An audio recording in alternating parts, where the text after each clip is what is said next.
Vamos começar com uma cena, um momento no tempo. 24 de maio de 1823.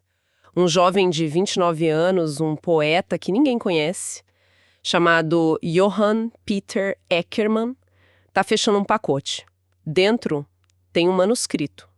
O trabalho da vida dele. E o destinatário, ninguém menos que o maior nome da literatura da época, o já idoso, o reverenciado Goethe. A nossa análise hoje é sobre essa jornada, sabe? Esse ato de audácia quase inacreditável que levou a esse momento. Exato. E a pergunta que a gente quer responder aqui é: o que leva alguém a lutar a vida inteira para construir um caminho seguro, um caminho de estabilidade e, de repente, virar as costas para tudo isso por uma paixão?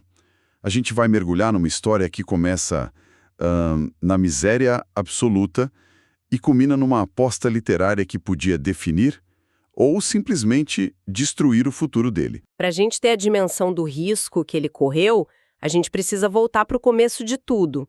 A fonte que a gente tem descreve a infância do Eckermann de um jeito muito, muito duro. Não era só vida simples, era pobreza extrema. A base de tudo para a família era literalmente uma única vaca. É impressionante isso, né? Porque a vaca era tudo. Era o leite para a família, se sobrasse alguma coisa, vendia. Uma vez por ano, se tivesse sorte, vinha um bezerro, que era a grande entrada de dinheiro do ano. A fonte até fala de uma hortinha, mas deixa claro que nada disso era o suficiente. Era uma vida no limite. Totalmente. Era uma luta diária. A mãe costurava para fora, o pai virava uma espécie de mascate, sabe? Vendedor ambulante. E tem um detalhe no texto que para mim é a imagem mais forte disso tudo. O jovem Eckermann, ainda criança, indo com o pai nessas viagens, carregando as mercadorias numa mochila de madeira de porta em porta. Essa imagem é fundamental, porque mostra que a necessidade para ele não era uma ideia, era uma coisa física, era um peso nas costas. E isso molda o que a gente pode chamar de mentalidade de escassez. Para alguém que cresceu assim, a estabilidade não é um luxo. É o objetivo final. Um salário fixo, uma vida burguesa modesta. Isso não é um prêmio de consolação, é o topo do mundo. E é justamente isso que torna a trajetória dele tão impressionante. Ele não se conformou. Ele aprendeu a ler, a escrever, e o texto diz que ele chamou a atenção do médico da aldeia que o ajudou a arranjar um emprego de secretário. Para qualquer um na situação dele, a história podia ter acabado aí, como um final feliz. Sem dúvida, ele já tinha vencido, já tinha saído do campo, tinha um trabalho que não era braçal, era uma vitória. Mas é aí que a gente vê o primeiro sinal de que ele era diferente. Tinha uma inquietação ali, ele queria mais. Mas não era só mais dinheiro, era uma sede de conhecimento. E essa sede levou ele a fazer coisas assim inacreditáveis.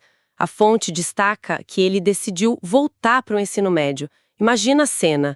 Um homem feito, já com mais de 20 anos, dividindo a sala com adolescentes que o texto descreve como turbulentos. Nossa, a humildade que isso exige, né? E o foco, ele estava disposto a engolir o orgulho todo por um objetivo maior e não era só sentar e assistir a aula.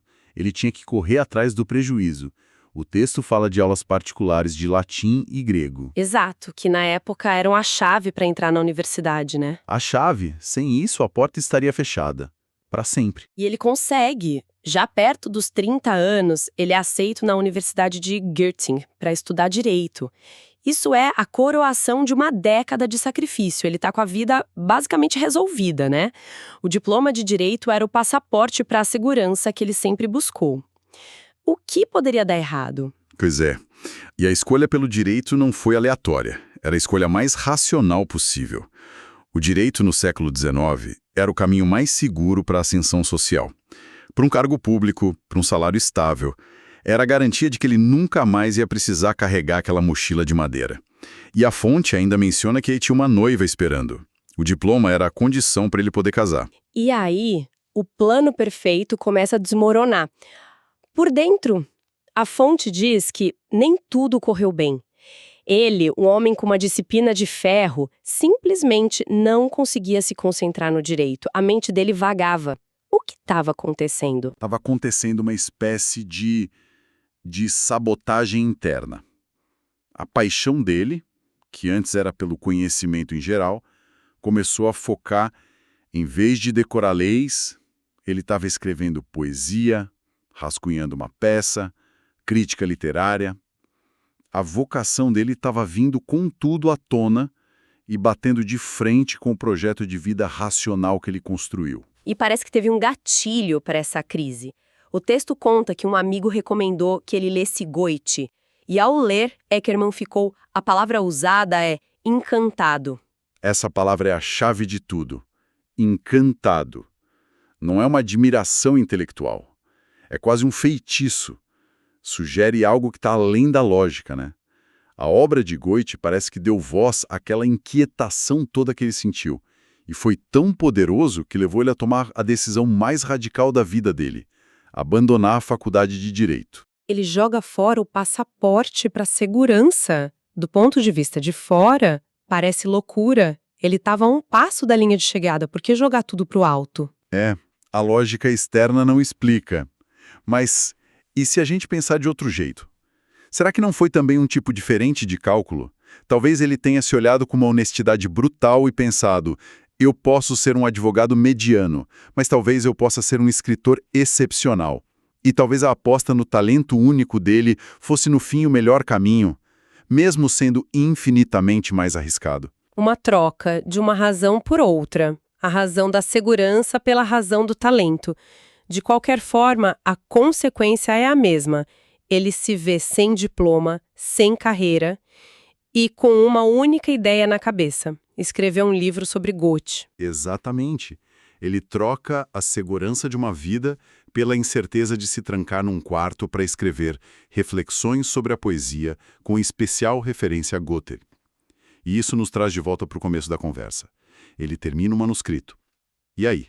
Ele não tem contatos, não tem nome. O que ele faz?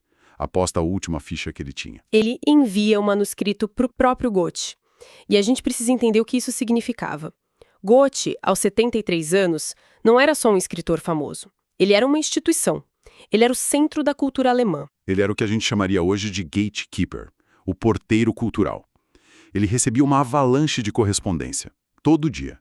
Cartas, pedidos e, claro, pilhas e pilhas de manuscritos de jovens querendo ser descobertos por ele.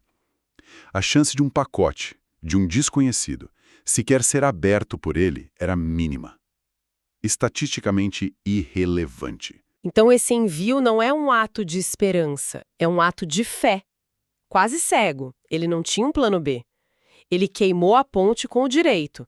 A reação de Goethe não era uma das opções de futuro dele. Era a única opção. E o que está por trás desse gesto? Uma confiança absurda no próprio trabalho. Ou mais puro desespero. Aquele tipo de coragem que só vem quando não se tem mais nada a perder. Acho que é uma mistura dos dois. Confiança e a total falta de alternativas. Quando você se coloca numa situação em que todas as portas se fecharam atrás de você, só dá para ir para frente. Ele apostou todo o futuro dele, um futuro que ele construiu do nada, na reação de um único homem. Se Goethe jogasse a carta no lixo, o que era o mais provável, o que seria de Eckermann? Um fracassado. Fim da linha. Então, essa jornada toda é a história de uma ascensão improvável, movida por uma determinação absurda e que termina numa escolha que desafia toda a lógica. Ele construiu uma escada para sair do poço e, quando estava quase no topo, ele deu um salto para o lado, para o desconhecido. Trocou a certeza pela paixão. E a fonte nos deixa exatamente aí, nesse ponto de tensão máxima, com um manuscrito a caminho de Weimar, o destino dele selado num envelope. E isso nos leva a uma reflexão final, né? A gente adora celebrar as histórias de quem segue a paixão e vence. Mas, e os que não vencem? O que separa a coragem da imprudência? É uma linha muito tênue, eu imagino. Porque para cada Eckermann que aposta e ganha, devem existir centenas que apostam e perdem. E a gente nunca ouve a história deles. Exatamente. E isso nos força a pensar numa coisa meio desconfortável. Talvez o que transforma a aposta dele em genialidade em vez de loucura não seja a pureza da paixão dele, mas simplesmente o resultado. A história é escrita pelos vencedores dessas apostas. O que define se um ato desses vira uma nota de rodapé ou o começo de um legado, senão a resposta que está esperando do outro lado daquela porta, ou no caso dentro daquela carta.